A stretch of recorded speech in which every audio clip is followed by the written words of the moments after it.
Olá, professora Rafa, tudo bem? Eu sou a aluna Maria Milk, do primeiro período de medicina da PG5. Falei com a senhora para poder enviar um vídeo falando sobre trato respiratório inferior. Peço compreensão porque em alguns momentos eu vou ter que pausar o vídeo para poder tossir e para poder tomar água, porque a minha voz ainda não está 100% boa. E também para ter que movimentar as fotos, porque infelizmente eu não consigo desenhar.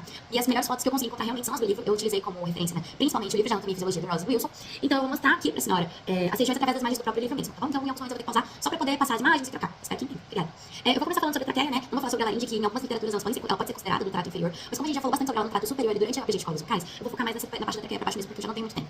A gente tem a cartilagem tireoide, a cartilagem cricoide e logo embaixo a traqueia. Por que eu estou relatando a cartilagem tireoide e a cricoide? Elas ficam logo acima da traqueia, então a gente tem a traqueia a partir dessa região. E elas se estendem até mais ou menos a quinta vértebra da coluna vertebral. E a gente tem a cartilagem tireoide, a cricoide e a traqueia, elas têm algo em comum, que é a presença de cartilagem hialina. A cartilagem hialina ela é uma cartilagem que permite maior mobilidade, que disponibiliza de uma força de contração para essa região grande, permitindo a abertura dela, né, estando aberta o tempo todo, mais algumas vezes mais à frente, mas a gente identifica que ela também está nessa participação e em maior parte dessa composição e em maior parte da composição do trato respiratório. A gente identifica aqui que no final da traqueia, no final mais ou menos da vértebra, como eu disse, a gente tem que a traqueia ela se bifurca em duas regiões, dando origem ao brônquio direito e ao esquerdo, e essa bifurcação a gente encontra o nome de carina. A carina é uma bifurcação extremamente nervada, essencialmente sensível a partículas pequenas que conseguem passar pelo trato superior. Como ela é uma região que é a bifurcação que dá início aos brônquios, bronquíolos e alvéolos pulmonares, ela é uma região extremamente nervada justamente para essa proteção, para que outras partículas que consigam já passar pelo trato respiratório superior tenham um momento de conseguir ser evitada ainda mais a entrada dela dentro dos alvéolos e assim por diante. A gente tem aqui, então, uma fotografia, né, um desenho do que seria a traqueia e do seu formato, e a gente pode ver rapidamente como que ela é, como que é a composição dela. Na parte externa da traqueia, inicialmente a gente nota que esta é a traqueia, ela tem um formato de C, ou seja, ela não é totalmente fechada e ela não é totalmente aberta, visto que ela não é totalmente fechada porque ainda necessita de uma mobilidade, de certa forma, visto que na região atrás dela, na região posterior, a gente tem o esôfago. O esôfago, ele participa do nosso trato digestório, e ele é essencialmente necessário para o processo de deglutição, ou até mesmo quando a gente está se alimentando e precisa engolir algo. Então ele precisa dessa mobilidade, de expansão, retração, e se a traqueia fosse totalmente fechada, isso seria capaz de dar alguns problemas, né, e atrapalhar de certa forma. Então a gente tem que a traqueia, ela tem esse formato de CNC, de um C, no caso, né, uma semilua, e a gente tem que ela é fechada por um músculo liso, para que ela não seja totalmente aberta e entre em contato direto com o esôfago, ela tem esse fechamento de músculo liso. A gente tem que a parte externa dela é composta por tecido cartilaginoso, fibroso e elástico, que dão uma sustentação e deixam ela mais resistente, mas não resistente tanto quanto um osso, por exemplo. E a parte interna dela, e só complementando, a cartilagem hialina ela está dentro desse processo de tecido fibroso, do tecido cartilaginoso fibroso. A parte interna dela a gente consegue encontrar tecido epitelial pseudoestratificado, que é aquele tecido que a gente identifica em maior parte do trato respiratório. Ele é um tecido ciliado com produção de muco, onde inclusive é uma região que protege da emissão de partículas, né, quando a gente inala as partículas para que elas não entrem dentro dos brônquios, bronquíolos e alvéolos, como foi dito antes até mesmo porque na carina, por exemplo, é uma região extremamente nervada, que tem essa sensibilidade às partículas e elas são retidas, por exemplo, nesses cílios e nesse muco que a gente consegue encontrar nessa região da traqueia.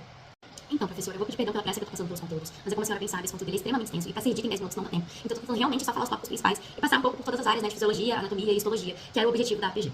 Eu vou falar um pouco agora sobre o pulmão, para depois falar dos bronquíolos e dos alvéolos pulmonares, mas eu vou falar um pouco superficialmente sobre essa área, porque eu quero focar mais realmente na histologia dele. O pulmão a gente tem que ele separado em pulmão esquerdo e pulmão direito. A face esquerda ele tem essa leve deformação que eu vou falar um pouco mais à frente, mas a priori é pela decorrência da presença do coração nessa área. E a gente tem que ele é feito por um tecido que se chama tecido conjuntivo frouxo, rico em fibras elásticas. Por quê? A gente sabe que pelo movimento que o pulmão faz de expandir e de contrair, ele precisa de um tecido extremamente elástico para que não ocorra o processo de fissuras, machucamentos, para que ele não ecloda completamente, para que ele tenha toda essa retração sem que o pulmão seja lesionado durante esse processo, visto que é um processo que a gente tem 24 horas por dia. Então é necessário que ele seja feito com um tecido mais elástico, para que ele possa realizar esses movimentos e possa participar, né, desse processo de respiração.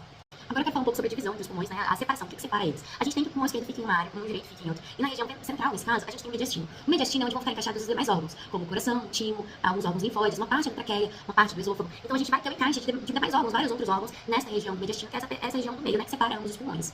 Agora a gente tem um pouco de uma vista frontal, né, deles. A gente identifica que os pulmões, tem o esquerdo e o direito, ambos têm o lobo superior, ambos têm o lobo inferior, só que apenas o pulmão direito vai ter o lobo médio, que é essa região aqui mediana do meio mesmo, né, no caso. A gente identifica que o esquerdo não tem essa região, visto justamente pela deformação que ele tem derivada da presença do coração. Então, no pulmão esquerdo, a gente só tem realmente a divisão de lobos entre superior e inferior, enquanto no direito a gente tem a separação em três, né, que é superior, médio e inferior. Vou falar rapidamente assim apenas sobre os hilos, né, no caso. A gente tem o hilo tanto no pulmão direito quanto no pulmão esquerdo, que é uma região por onde entram os brônquios, entram as artérias que carregam o sangue pobre em oxigênio, né, para que ocorra a troca gasosa dentro dos pulmões, e a saída das veias pulmonares, que é por onde sai o sangue rico em oxigênio, que volta pro coração, perdão. Ele volta pro coração para ser bombardeado pelo resto do corpo e aquele processo circulatório mais que a gente vê lá no coração. Então é basicamente isso, o hilo é a entrada de todos esses processos, e assim a gente insere essa parte do pulmão. A gente conta agora a pleura, que é basicamente uma bolsa, né, um saco que cobre a região pulmonar, protegendo de choques mecânicos, protegendo do batimento cardíaco, do movimento do diafragma, para que não ocorra diretamente um impacto no próprio pulmão, para não criar lesões, possíveis lesões. A gente encontra que a gente tem a pleura, que é toda essa camada. A gente tem a pleura parietal, que é essa região externa, que é o que entra em si em contato com os demais órgãos, inclusive essa região que a gente identifica como a região do coração. E a gente tem que ela faz uma leve, ela dá uma adentrada aqui dentro, né? E ela vira a pleura visceral. A pleura visceral é o que vai estar em contato direto com o tecido pulmonar, por assim dizer. E entre a pleura parietal e a pleura visceral, a gente encontra o líquido seroso, que seria um líquido que a cavidade pleural é repleta de líquido seroso, que é em si esse líquido que vai proteger o pulmão de impactos, né, possíveis impactos, e também da própria expansão e retração que ele mesmo realiza. Bom, nós vamos falar agora um pouquinho sobre os brônquios. A traqueia, ela faz essa bifurcação, como já havíamos visto antes, originando os brônquios primários. E assim por diante, os brônquios primários vão segmentar, vão gerar os brônquios lobares, que vão se segmentar, formando os brônquios segmentares, e assim por diante. A gente tem, então, com essa bifurcação da traqueia e originação, né, dos brônquios primários, que eles têm algumas diferenças, não diferem apenas de direita e esquerda, mas eles também diferem em diâmetro e em comprimento. Nós podemos podemos identificar que os brônquios primários, o brônquio primário direito, ele tem um maior diâmetro, ou seja, ele é mais largo que o brônquio primário esquerdo.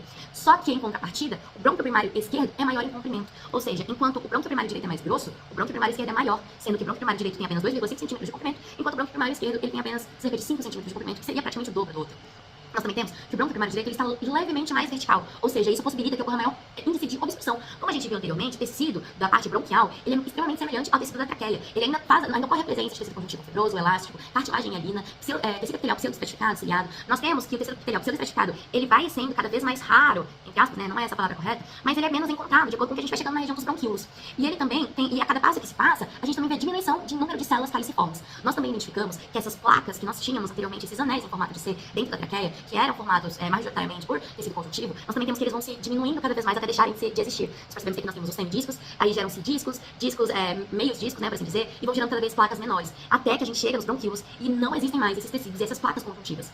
Ele é substituído por um músculo liso. Esse músculo liso, ele tem a função, e todo esse processo dos brônquios, até os bronquíolos possuem essa função, é uma função mecânica para controlar o ar. No caso, a gente identifica que a presença do ar, a passagem do ar dessa região da traqueia para os brônquios, ele precisa ser controlado. Ou seja, para poder entrar no pulmão, a gente precisa controlar a velocidade dele. A gente precisa controlar o número de gases que vai entrar no brônquio direito, no brônquio esquerdo, em cada pulmão. Então a gente tem essas subdivisões, a gente tem essa divisão em brônquio direito, esquerdo, brônquios lobares, segmentares, e vão se dividindo, até gerar os bronquíolos e os alvéolos, justamente para direcionar esse ar, para que nenhuma região fique sobrecarregada com extrema pressão e para que ele esteja com a velocidade adequada, para que ele possa ocorrer em si a troca gasosa.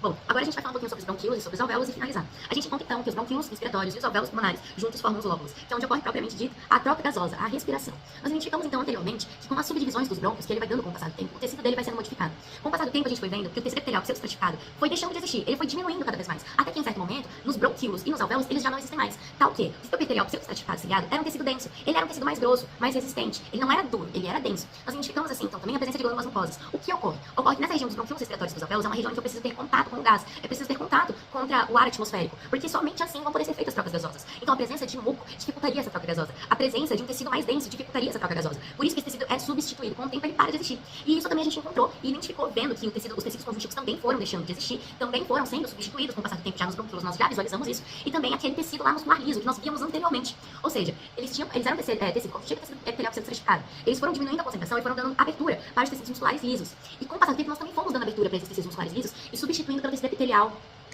tecido epitelial escamoso. Esse tecido epitelial escamoso trata-se justamente disso. Um tecido mais fino, mais leve, não é certa a palavra, mas seria isso mesmo, mais fino. Ele é um tecido menos denso, onde a gente consegue que ocorra as trocas gasosas, a passagem de um gás e o adentramento de outro.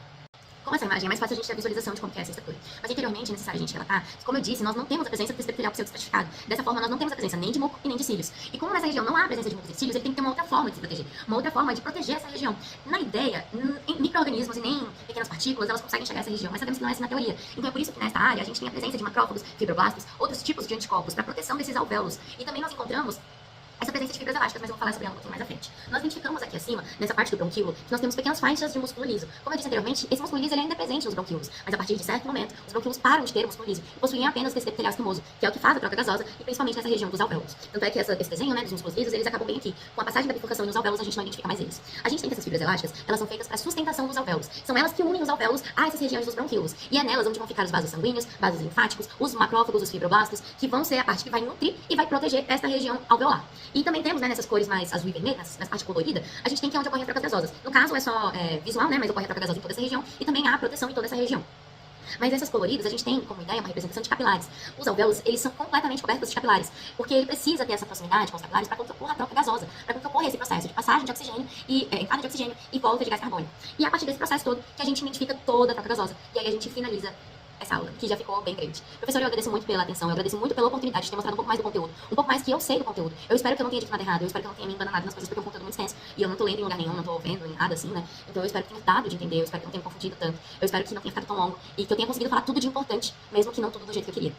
Eu espero que a senhora tenha um excelente dia, eu agradeço muito pela oportunidade de poder me redimir, né, pela minha falta de voz, e é isso. Muito obrigada, professora Rafa, a senhora é maravilhosa. Beijo.